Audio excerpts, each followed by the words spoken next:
그럼 모든 청년들이 이 혜택을 받을 수 있느냐면 그건 아닙니다. 그럼 어떠한 경우에 이 혜택을 받을 수 없는가? 안녕하세요. 법원 회생원 출신 법무사 최옥환입니다.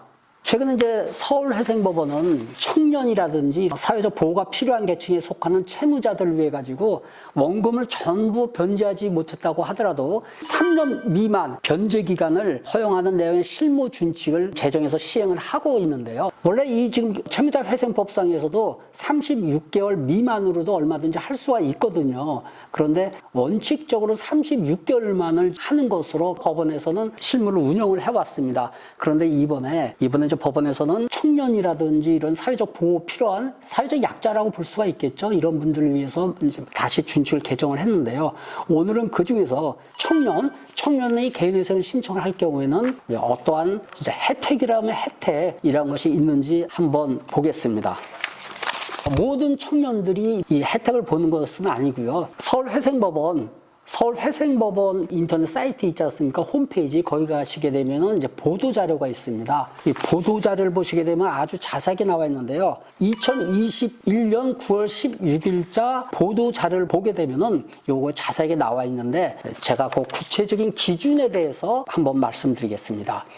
먼저 변제기간 단축의 원칙적인 기준이 있습니다. 모든 사람들에게 혜택을 주는 것이 아니고 청년이어야 한다. 그리고 청년 채무자의 경우에 1년의 초단기 변제 기간을 적용을 해달라는 그 요청이 굉장히 많았거든요. 그래서 이제는 실무에서는 원칙적으로 변제 기간을 24개월로 단축을 할 수 있고요. 예외적인 경우에는 추가로 6개월을 단축을 가능할 수 있게끔 준칙을 제정을 했습니다. 그럼 모든 청년들이 이 혜택을 받을 수 있느냐면 그건 아닙니다. 그럼 어떠한 경우에 이 혜택을 받을 수 없는가? 그 변제 기간을 단축할 수 없는 구체적인 경우는 어떠한 것이 있는가에 대해서 한번 또 말씀드리겠습니다.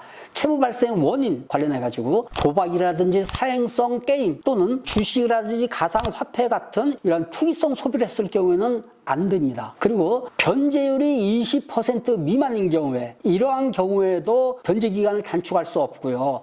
채무 총액이 1억 5천만 원 이상인 경우에 이런 경우에도 안 됩니다. 그리고 개인 채권자가 있는 경우, 이 개인 채권자가 다수인 경우에는 이 혜택을 볼 수가 없는데요. 다수인 경우는 보통 2인 이상을 지금 법원에서는 규정을 하고 있습니다. 그리고 이제 마지막으로 우선권이 있는 개인회생 채권 관련 해당 채무의 변제 기간, 이것이 전체 변제 기간의 2분의 2를 초과하는 경우에도 혜택을 받을 수가 없습니다.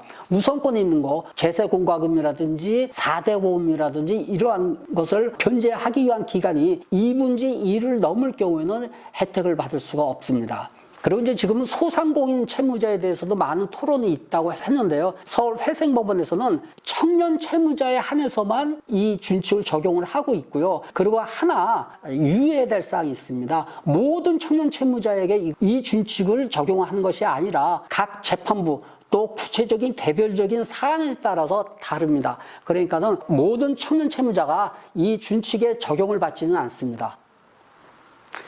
여러분 오늘 서울회생법원에서 새로 제정된 이 청년 채무자들을 위한 준칙 제가 말씀드렸습니다. 날씨가 이제 많이 서늘해졌는데요. 여러분 건강하시고 다음번에도 제가 좋은 콘텐츠로 찾아뵐 테니까요. 오늘 제 영상이 좋으셨다면 구독과 좋아요 눌러주시고 많은 응원의 댓글 부탁드리겠습니다. 여러분 안녕히 계세요. Windows wide, the curtains fly to catch the evening breeze.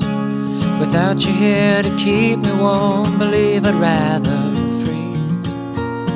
Believe I'd rather freeze.